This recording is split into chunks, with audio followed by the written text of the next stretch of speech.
बच्चा एक खिलौने से दिल लगा सकता है? आप कहेंगे हाँ, लेकिन क्या वो बच्चा अपनी मौत से भी ज्यादा खिलौने को पसंद करेगा? तो आप कहेंगे नहीं, लेकिन वो उस खिलौने से दिल लगा कर बैठा था जो आज अपने माता पिता व अपने उसी बहन के हाथों में उसी टूटे खिलौने को छोड़कर फांसी के फंदे पर झूल गया। आपको अभी इस कहानी का कॉन्सेप्ट समझ नहीं आ रहा होगा। हाँ, जब मैंने सुना तो मुझे भी समझ नहीं आया, लेकिन यह सब जब मैं सुन और देख रहा था, अब वह धीरे धीरे सही लगने लगा। एक बच्चा अपने खिलौने के टूटने की वजह से फांसी के फंदे पर झूल गया और दुनिया को अलविदा कह दिया। नमस्कार, आदाब, सत श्री अकाल। मैं हूं कौशिक जायसवाल और आप देख रहे हैं केजे इंडिया। दरअसल आज मैं आपको जो कहानी सुनाने जा रहा हूं, वह कहानी सिर्फ कहानी नहीं, दिल को झकझोर देने वाली घटना है, जिसको सुनकर शायद आपकी आंखें भी नम हो जाएं। दरअसल उत्तर प्रदेश के रायबरेली के बछरावा कोतवाली क्षेत्र के कसरावा गांव में एक छोटा सा घर था। मिट्टी की खुशबू से भरा आंगन में तुलसी का चौरा और शाम होते ही बच्चों की खिलखिलाहट से गूंज उठने वाला वो घर। उस घर में की जान थे 11 साल का मयंक और उसकी 14 साल की बहन मुस्कान। दोनों सिर्फ भाई बहन नहीं थे, एक दूसरे की पूरी दुनिया थे। मयंक के पास एक छोटी सी लाल कार थी, सस्ती प्लास्टिक की, पर उसके लिए किसी खजाने से कम नहीं। वह उसे सीने से लगा कर रखता, सोते वक्त भी तकिए के पास रख देता। मुस्कान अक्सर चिढ़ाती, भाई ये कार तो मेरी है। मयंक मुस्कुराकर कहता, नहीं दीदी, ये कार जान है। और फिर दोनों हंसते हंसते लोटपोट हो जाते। लेकिन उस शुक्रवार की दोपहर कुछ बदल गया। आंगन में खेलते खेलते दोनों में छोटी सी नोकझोंक हो गई। बात बस इतनी थी कि खिलौने को पहले कौन चलाएगा। मुस्कान ने गुस्से में आकर कार को जमीन पर पटक दिया।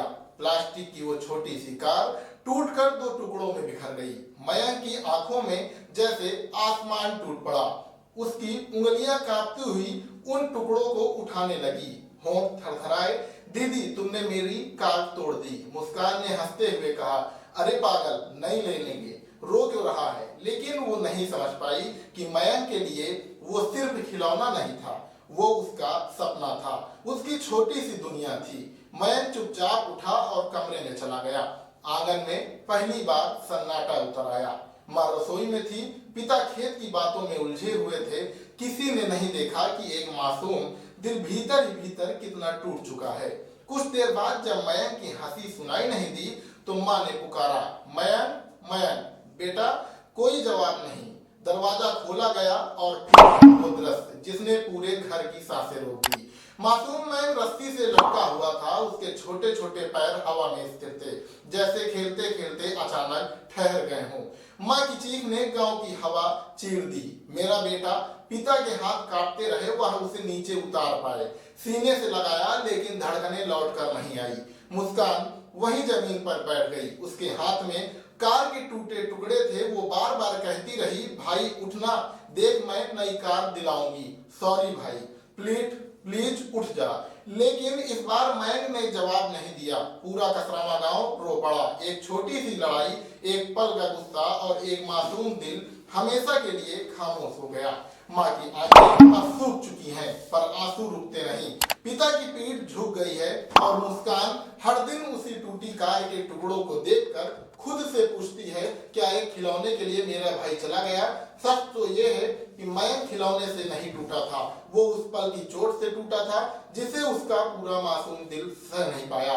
काश किसी ने उसकी आंखों में झांक कर पूछा होता, बेटा इतनी सी बात पर दिल छोटा क्यों कर लिया? काश वो एक बार रो लेता, काश वो एक बार गले लग जाता, तो शायद आज भी उस आंगन में लाल कार दौड़ रही होती और मुस्कान अपने भाई को चिढ़ाते हुए हंस रही होती।